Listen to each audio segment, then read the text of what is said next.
Magandang gabi po, Luzon, Visayas at Mindanao.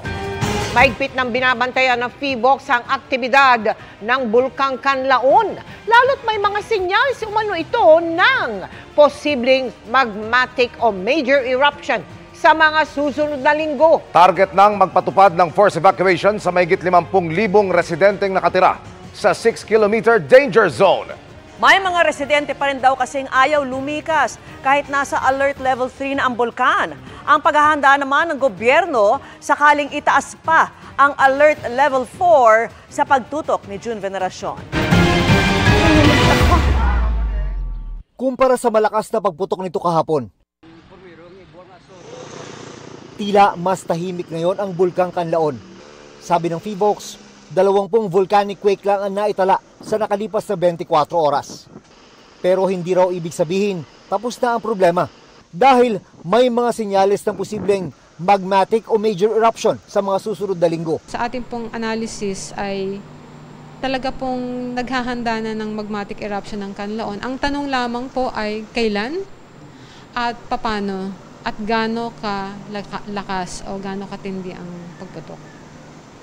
Ang ibinugang abo kahapon, umabot sa 4 na kilometro ang taas na dinala ng hangin sa kanlurang bahagi ng bulkan. Tinamaan ng ashfall ang mga bayan sa Negros Occidental, gaya ng La Carlota City, Bago City, La Castellana at Murcia.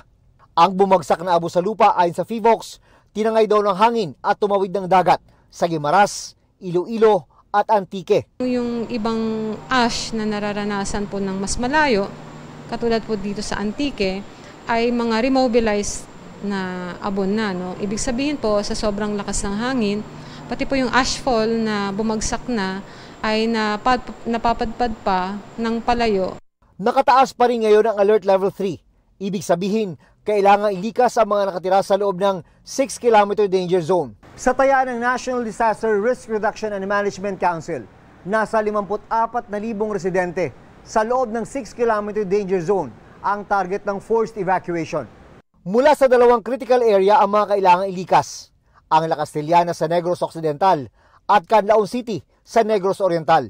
Ang issues na hinaharap namin ngayon, nag-hesitate na lumikas ang mga tao kasi hindi sila sanay sa ganitong mga pangyayari. Forced na ito, pero syempre nakikiusap tayo sa mga tao eh.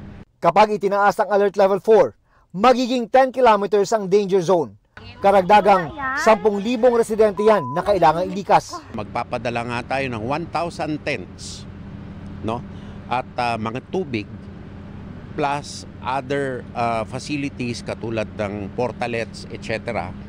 upang sa ganon may temporary evacuation sites na mamamanage natin. Kabilang sa mga senyales na binabantayan ng PHIVOLCS para magtaas ang Alert Level 4, ay dahan-dahang pag-angat ng magma, pag-uga at pamamaga ng bulkan.